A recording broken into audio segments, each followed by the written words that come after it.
do this shit for the niggas ain't high shit, but still had dreams to live lavish in mansions. Who hug the block just to get their baby winter coats and moving grams just to keep the heat on till the winter's over. Life is real, but this shit no joke. Niggas playing cross with death like this shit a hoax. Until I see that cannon flash, she no need to pose. He a hot nigga, that cannon flash. Now his body cold, yeah, his life is over. Fuck the block, I see that life. So, you want my government or my art name first? You can tell me whatever one you want to share. Alright, my name is Jonathan Rivera, but I go by Idol. Aidal. And I'm from a small town called Souderton. It's right 20 minutes right off Philadelphia. You know what I mean? It's right off the E-way. So that's where I mostly grew up in. It's a really small town. Not a lot of people familiar with it, but if you know, you know. I moved out to Chicago 5-6 years ago. So usually whenever people are like, oh, where you from? I just say I'm from Philly. So first half of my life, I was just, only child, lived with my mother and my father. My father was a hardworking man. He traveled a lot.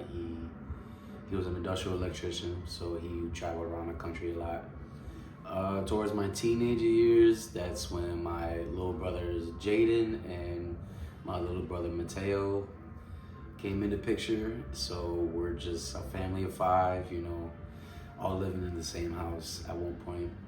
2-bedroom apartment, We didn't think of it as much. We were just blessed as is, to be together. Well, family oriented, family and everything we always kept with each other, and we always looked out for each other, as family should do. The most important person was my mother, because she really taught me it's okay to cry, but also get through the rain, you know what I mean? Because if you cry in the rain, nobody's gonna see the pain. That's how my mother, metaphorically, how she taught me to go through life and try to make my way through, even though you don't know where to go. You know what I mean? So she was a big inspiration in my life when it comes to being strong. And I'm talking about, this is a 4'8" Puerto Rican woman from Queens, New York. So if her small ass can tell me I can do whatever I can, then I can do whatever I can. Today, my family's Puerto Rican. You know what I mean? My grandmother's from Bayamon. My grandfather's from Arecibo and everything. But when they moved to New York and Brooklyn when they were teenagers. And, that's where my parents were made. My father's from Best-Stuyvesant and my mom's from Southside Jamaica, Queens. And they moved, they met in New York and they both moved to Pennsylvania, had me, and then for a little bit of time, I used to live with my mom's in Queens, New York. So, and then by the time I'm like 12, 11 years old, then we moved back to Pennsylvania, you know what I mean? And we've just been there ever since. I got a lot of family still in New York. I got family in Florida. I still got family from the motherland, and everything. So I got family everywhere, you know what I mean? We're not always just in one little spot. But I recently learned that my grandfather, my father's father, before he moved to New York, I had my father, he's originally from Humboldt Park. So when I learned that, it kind of gave me like a full life 360. It's funny how history either repeats itself or everything comes back around. Because when I first moved to Chicago, I lived in a little village, but I also would stay in Humboldt Park. Because, being Puerto Rican, you want to be with your peoples, you know what I mean? So that kind of gave me more excitement to live out here, if that makes sense. Last summer, I went to the neighborhood that my grandfather used to live in Puerto Rico, and we call it the campo, which is the jungle, basically. And the way he taught us is like, oh, we don't got to take the highway. We're just going to go through the mountains. And we're like, what do you mean go through the mountains? And it's a side wind. You're literally on the side of a mountain. And he would tell me, he's like, yeah, I used to take all this route all down, and it's downhill, and you're on the side, like you're driving on the side. It's crazy. Beautiful, though. Beautiful scenery, beautiful beaches, summer weather all year round. It's beautiful. And then you want to talk about the city, like when my parents grew up, in Queens or in Brooklyn and all that, man, it's just great seeing both sides of the fence because you can understand the upbringing and how they think now. You know what I mean? It's kind of good taking that little bits and seeds to make your garden grow. As I was saying. To compare for what I've seen, what I've lived at, and compare to what I live at now, I tell people the same shit. Chicago and New York and Philadelphia are all the same. The only difference is New York don't got no alleys. It's a lot cleaner in New York. Philadelphia is a lot smaller, so there's a lot more shit happening. And when I try to explain that, people like, huh, that makes sense. Like, oh, that is different. And then if you want to get to the nitty gritty shit, we could talk about the food, the music, the culture, and that that conversation could go wherever it go. But just to break the differences down, I love that because it still shows the love on each side of the fence. You know what I mean? And even though people may say, "Oh, this is different, that's different, this is better, this is better," it's all the same shit. If we all come together and just give our own plate, it's all love.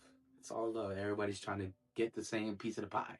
I'm not gonna toot my own horn here, but Puerto Rican food, that's always a banger. I love soul food. I love Jamaican food. I love I just love food. Out of Philadelphia, New York, and Chicago. Okay. With when it comes to that Philly, New York, and Chicago, there's a lot of differences. Cause if I'm going to Philly, best cheesesteak. That I don't know what it is about Chicagoans. Y'all can't make a cheesesteak right. You know what I mean? No diss, no tea, no shade. But from my personal experience, y'all can't make that right. And you know what I mean? And you can't go to Philly and order an Italian beef. You know what I mean? They're not gonna make it right. But one thing I always say, I was like, yo, not to piss Chicagoans off, but Italian beefs are dry as fuck. Dry as shit. And they're like, yeah, you gotta get the dip. I'm like, exactly. If I gotta dip my shit into it, I don't want it. With New York, don't hate me. We got the best pizza. I'm sorry. I love deep dish. I love deep dish. But somehow you just got a $2 in your pocket. You can get a nice fat slice and that shit's nice and crispy. Cheese is fresh every single time. Your family grow up religious, or did you go to church or any type of services? Yeah, very religious household. It was one of those households where, like, if you don't believe in Jesus in the household, then you could get the fuck out. Not a lot of church going growing up, not as much, but I do remember going to a Greek church in Queens, and it was like a ritual every time you had to go in because when you first walk in, there's a separate room before you even go into the actual chapel. There's a room where there's a bunch of pictures of the saints, and you have to kiss the photo of the saint, do your cross, kiss the photo, and then there's a pile of sand. There's a bucket of sand full of candles. You're supposed to light the candle, put it out in the sand, and then relight it, indicating the death and rebirth of Christ. And everything, you're supposed to kiss the thing again, which even as a kid, I'm like, this is unsanitary. Because you got mad people coming and kissing the same photo, but it's a religious thing. You know what I mean? You dip your finger in the holy water. And with Greeks, it's with your left hand.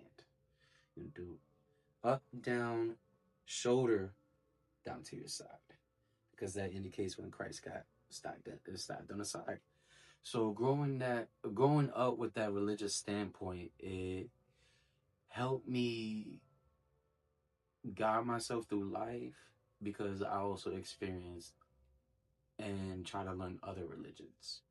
Like at one point, I became a Buddhist at one point, and I was fascinated because it wasn't just in a sense of like, oh, worship to this higher being, follow his rules, and then you'll enter your nirvana. Which Buddhism is like kind of like an everyday reminder of everything has a purpose, everything has a meaning, and everything is alive. So with the karma, if you do good, you get good. You do bad, you get bad. Same thing with every religion.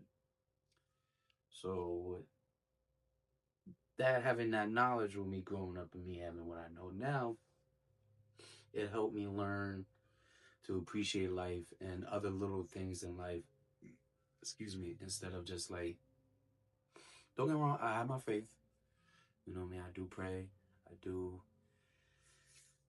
do have my ways to bring myself comfort. But when it comes to religion, it's not the fact of like, oh, this is right and you're wrong. It's more in a sense of what makes you happy and what brings you comfort in your own home or in your sanctuary, because your home should be your temple. Your heart should be your, you know what I mean? And if you feel it inside and if it makes you happy, go for it. Whether you believe in Buddha, Allah, Jesus, Jehovah, you know what I mean? As long as it brings you comfort and happiness, by all means, that's all that matters at the end of the day. And it's funny how every religion has the same message: do unto others as don't do unto you. Same thing with science. With the action, there's an equal reaction. You get what you give, you get what you put out.